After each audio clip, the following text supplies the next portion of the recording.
So we're getting closer to Bitcoin halving. However, one thing, over the next 100 plus days, we're probably going to get a lot of volatility in the market. Then price tends to rocket from a year later, weirdly. Over this time period, I want to actually add to my bags. There's actually stuff that I want to remove as well. I want to rebalance a little bit and make sure that my portfolio is perfect.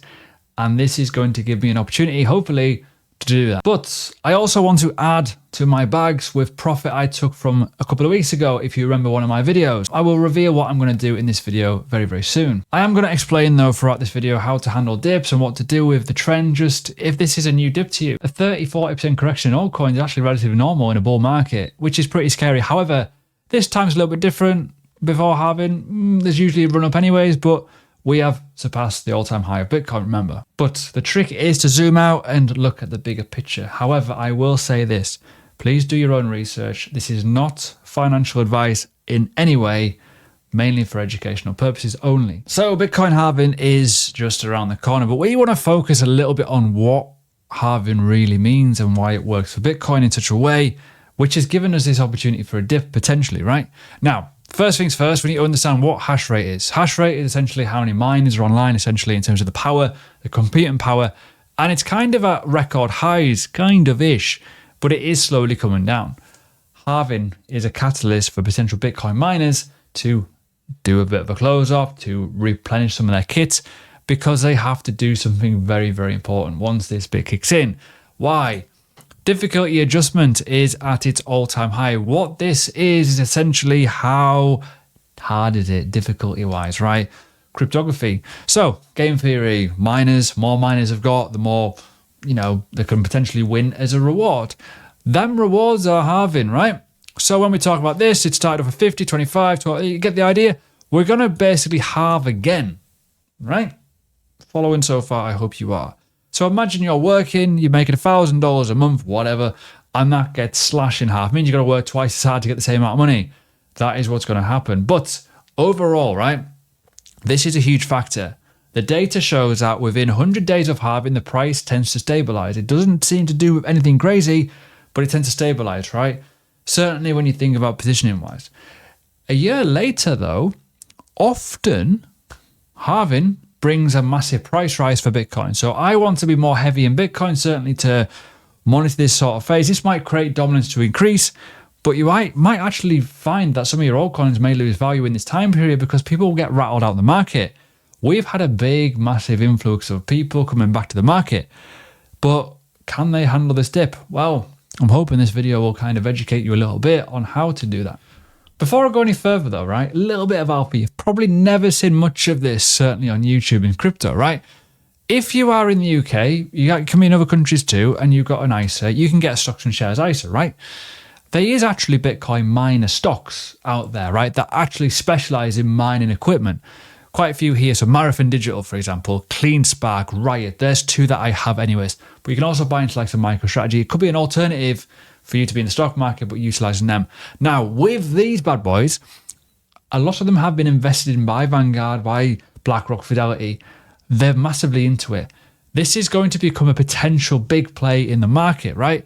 Now, what will happen here? Well, essentially what they'll do, they'll probably asset strip a little bit, save a bit of cash to buy more equipment to hopefully, fingers crossed, to, keep the network alive, really, right? This will mean a lot smaller miners will go out of business, or little, we all know that over the last, 6, 7, 8 years, we can't do it on our laptops anymore, but something to keep a note of, right? So we need to handle this little dip. I think there's a potential deep pullback coming, personally, right? Right now, at the moment anyways, perfectly normal, is everything's crashing down to earth. Ooh. However, there's a couple of things that are making it interesting. The dominance is actually still dropping, which is huge. So certain things are actually doing better than others. Now, it's not uncommon to see a 20 to 30% correction on Bitcoin in a bullish phase. We're not that far away from that from the highs.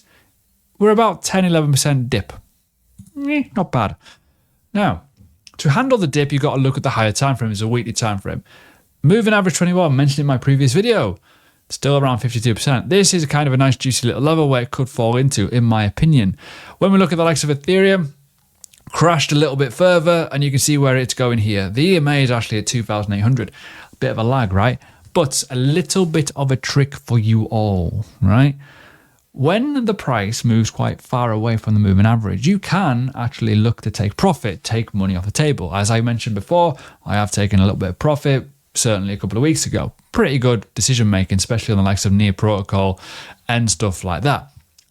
However, when it starts to go back towards this level, it's kind of like an average, it's quite a good place to buy. But you don't want to just jump in too hesitantly, right? To handle a dip, you've got to understand two things. You've got to have one, your research all in check, you know what you're going to buy. And two, you got to know where to buy. Now, obviously, you can see Ethereum here, probably not a bad level to buy.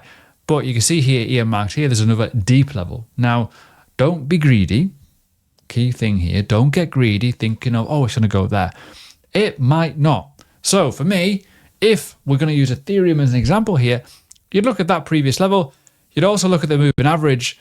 If it gets there, you can maybe start considering that level, right? Just saying. Bitcoin's another one.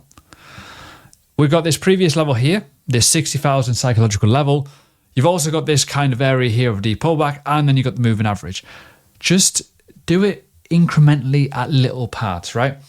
Too many people, and I said the word before, zoom out. They don't zoom out. They look at the bigger picture of their portfolio as of today, how much they've lost, right? That's a big problem psychologically. But look at when this, we're zoomed out here. This is the course of 2023. We're at 17K. Now we're at 65. Whoop-de-doo. It's doing pretty well, right? Really, really good. However, when you start looking at other time frames and you start being a bit funny with yourself and you look at what's it doing over the course of the last 12 months? Well, you can see here how Bitcoin has grew. For example, random example, you get the idea though. When you certainly look at the 3-month time frame, it looks very, very interesting. So don't get too carried away with that. So what am I looking to change or add to my portfolio? Now, I've spoken in my Patreon about what I'm kind of concerned about with a couple of assets. Feel free to join the links below. But it's up to you in terms of this sort of feeling. Now, a lot of people do get very, very upset when I say I'm going to do something or sell something because they think that I'm the best thing in the world and that everything's going to go up. It doesn't. I'm just a human being. I just buy what I buy and I sell what I sell, right? It doesn't really matter. The thing is, everyone has different risk appetite. Now, my first concern is Glimmer. Why am I concerned about Glimmer? It's not so much about the price or where it's been or what it's doing, more the fact that I feel that the developments behind the scene have been pretty sluggish and slow. Personal opinion, right? But that's just my opinion on it, right? It might be, in the next couple of months, an amazing development happens and it makes it really take off and run. I feel that with the Polkadot narrative, with the meme coins like Dead and Pink, there's not really been much uptick at all, even though I know the markets obviously came down, but I still feel the UI, and I always say it, I always have said it with Polkadot, is a pain in the ass. It's hard work, it's hard craft. It's much better than it used to be, but it's still quite hard. It's not, when you've got retail people coming into the market, wanting to buy something, do something and go into meme coin season, the benchmark now is Solana. Solana is really easy to use, we know that. When you go elsewhere and it's a bit hard, it becomes a bit of a problem. So Glimmers are one that I probably won't be buying the dip on. I might be reducing some of my profit from that and putting it elsewhere, potentially. I don't know yet. I'm not 100% sure. So I'm still thinking that over. Other assets that I'm liking the look of in terms of the dip is obviously Near, but not in this box. I will only act if it goes to $4, right? I bought a lot at $1 levels and I'm really happy with my order. I took a bit off the table. I've got some USD. I can rebuy back low and get even more Near for the next potential run. That is the only sole purpose of doing that, right? So make that clear. Now, other ones of real obvious interest would be Polkadot, in my opinion. I am looking at this, roughly $7.50 level, kind of where all this kind of noise has been in the past, where there's been multiple levels of support and levels of resistance. We're not there yet. We've got to lose $1, right? If it doesn't happen, it doesn't happen. I'm not bothered. I would rather be more heavy in DOT than I would be in Glimmer, for example, because I think DOT has got the bigger overall kind of element with 2.0 and stuff. I know there's going to be people in the comment section going, it's a dinosaur coin. It's not a dinosaur coin. Not yet anyways. Maybe next year. Maybe we'll see. But you get the idea, right? Other stuff that I don't actually have any assets on. Injective's an interesting one, right? Really like Injective. Think it's an awesome bit of kit. Missed it completely, even though I covered it in 2020 because I'm an idiot. Feel free to take the piss. But it's potentially going to lose this level here, right? This is a huge level it could lose, and it could free fall quite a bit. So that one could be on people's radars again, which could be very, very interesting. Solana is another one that looks interesting, right? Even though it's had this monstrous growth, there's potential levels down here, like especially this level here, could be really impacted, right? And it could be massively, hugely beneficial for a lot of people to dip down there. Just saying, this one may not happen. But for me, probably not going to buy it, right? My whole element of all this is to look at a couple of assets. The last one that me personally looking at is BNC. BNC looks absolutely brilliant in terms of a low cap play. TVL still growing, really good asset, looking likely a nice dip. This is a 40% correction, by the way. Massive opportunity potentially here. So yeah, everyone has a different kind of element to it. But for me, I look at it and I think Bitcoin will run first. I think Bitcoin will have that surge, that halving surge. So I want more Bitcoin, personally, right? Another element of it is obviously the dominance. I still feel dominance will shoot a little bit higher towards these points, and it will send altcoins going a bit ballistic, right? That's kind of obvious. So in terms of the dip buying, you might be better off maybe waiting a little bit if you've got Bitcoin to then buy the dip with Bitcoin on certain assets. Just saying, that might confuse you. Sorry. But yeah, there's a lot of elements here that look really good. Chainlink's another one. I mentioned it before on my Patreon. This $16 level could tempt a lot of people thinking, you know what, this might be the last chance. However, that being said, even though $16 level looks nice, this $12 level might really come into range for me. I might buy Chainlink there, just saying. Keyword is might. Feel free to come back to me on that one.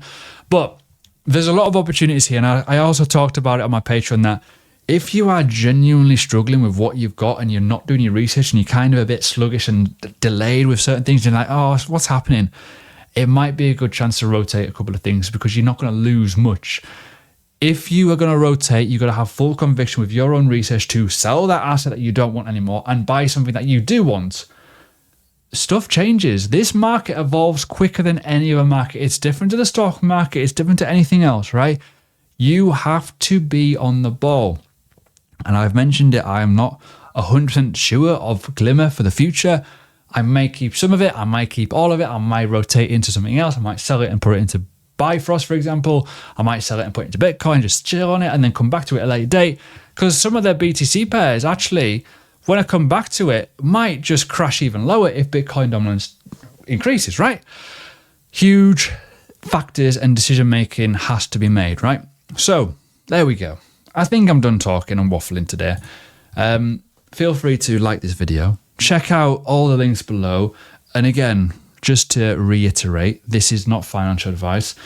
Financial Conduct Authority are looking to kill the entire crypto space in the UK. But there's a really good video you should be watching of one around here somewhere, right? It's a good one.